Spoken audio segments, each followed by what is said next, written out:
Bandido! Go Jego! Go Jego! Go Jego! EDSA! Itaas ang kamot sa mga angkol. Itaas ang kamot sa mga angkol. Bunalikol, bunalikol, bunalkol, bunalkol.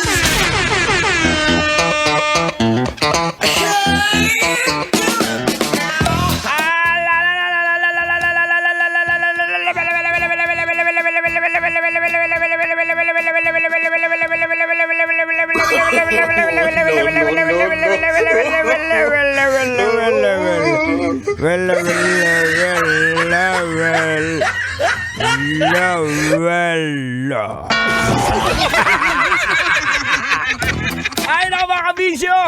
It is now 26 minutes makalipas sa oras ng alas 8 ng gabi. Kamusta ang biyahe, Manong?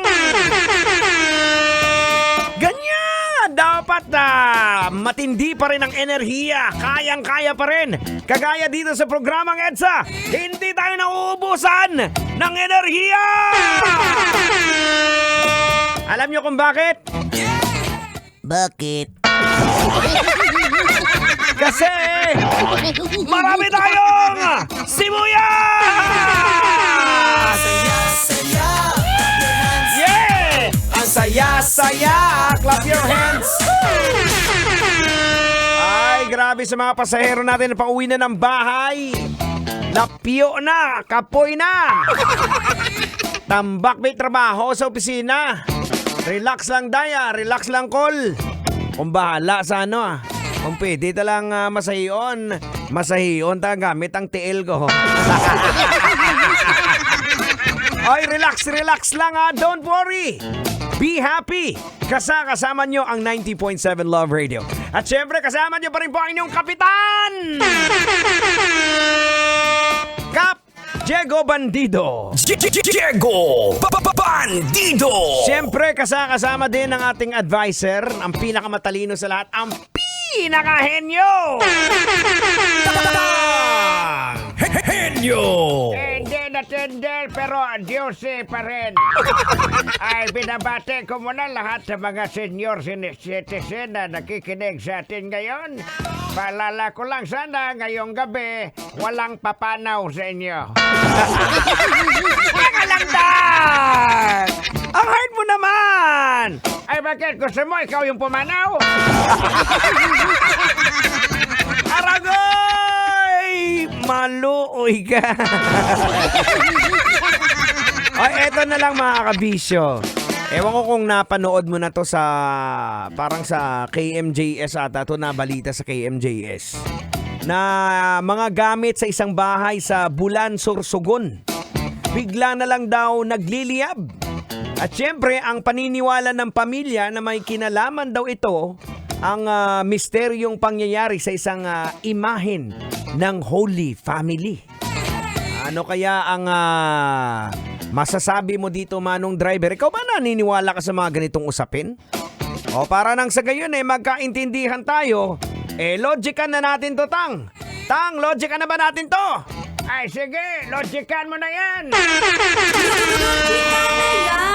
Logican na yan.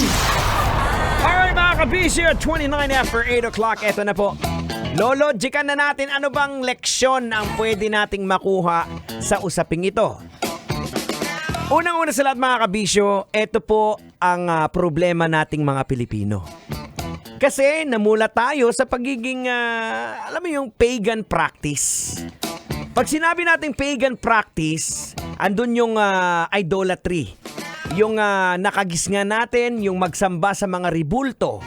Naniniwala tayo na naririnig yung mga dasal natin sa pamamagitan ng mga ribulto.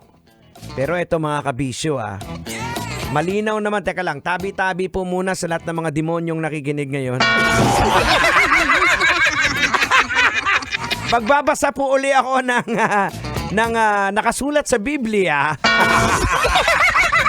Baka kasi masunog kayo. Sorry na. Kahit kampon kayo ng kadiliman, mahal ko rin kayo. Concern lang ako. Eto po mga kabisyo, nakasulat po sa Biblia na matatagpuan, kapatid, sa Exodus 20.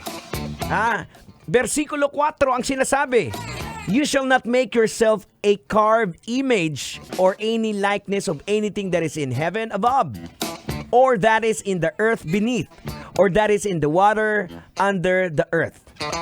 Umiinit na ba katawan mo? Di ba? Ito pa, dagdagan pa natin. Ito, solid to para at least malinaw sa lahat Solid to. Mula naman po sa Psalm 115 verse 4 to 8. Ang sinasabi naman po dito, "Their idols are silver and gold, the work of human hands. They have mouths but do not speak, eyes but do not see. They have ears but do not hear, noses but do not smell. They have hands but do not feel, feet but do not walk, and they do not make a sound in their throat. Those who make them become like them, so do all who trust in them." Kaya ganun na lang po ang nangyari doon sa mag-asawa. Hindi sa inaano natin na tawag dito. Ang nangyari kasi mga kabisyo, dahil nahulog sila doon sa idolatry o tinatawag nating pagano na pag-practice, na naniniwala sila doon sa rebulto. Ngayon, hindi na nila na-discern kung ang totoo talagang nangyari, ang mga possibilities na pwedeng mangyari. Kasi nabulag na sila sa totoong nangyayari dahil sa kanilang sobrang paniniwala. Dahil doon sa rebulto. Di ba? Nag-zero in na sila kaagad doon na meron din palang pwedeng maging ibang dahilan kung bakit nagkaroon ng apoy.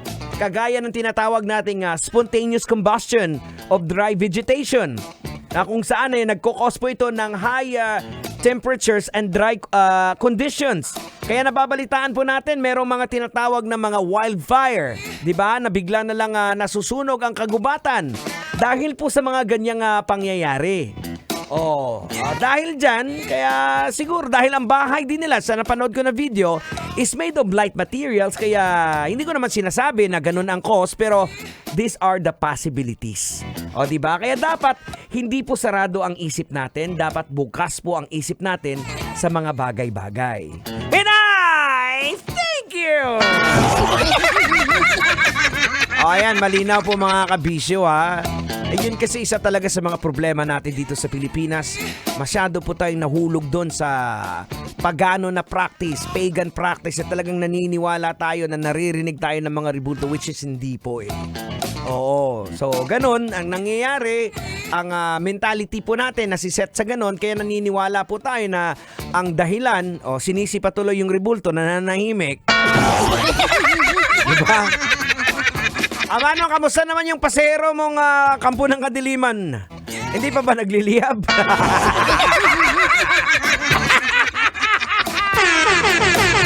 Ang saya! Ang saya-saya. Hey! Ang saya-saya! Clap your hands! Ano mga kabisyo? Sarap Manon Driver, kaya pa? Medyo nabibitin ka, hindi, tutuloy ni Totoy Batoto sa kanyang programa. Ang oras natin, it is now 34 minutes makalipas sa oras ng alas 8, pero bago po ako tuluyang magpalalam. Nabubuyoy na tuloy ako. Bago po ako tuluyang magpaalam, hayaan niyo po muna ako magpasalamat. Lalong-lalo na sa iyo, Manong. Straight from my heart, thank you very much. Maraming salamat talaga sa iyo. Kung hindi dahil sa iyo, abay nako, syempre, hindi po magna-number 1 ang Love Radio. So, thank you very much from the deep blue sea.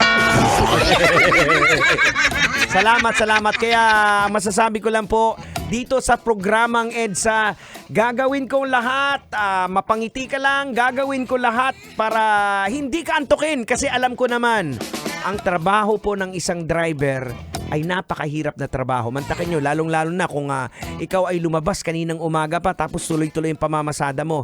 Ikaw na nagmamaneho ngayon sa Grab, just grab it. Maraming salamat. O siya, susunod ang tabayanan na ang EDSA Extension. Susunod na kung merong Kobe Bryant, the Black Mamba. Merong susunod, Totoy Bato, the Black Lion. Hindi ka pa makontento? Oh, the Black Panther of Love Radio. Walang iba kundi si Tutoy Bato. A proud member of DMC, Dumaguete Mix Club. How can I convince you what you see?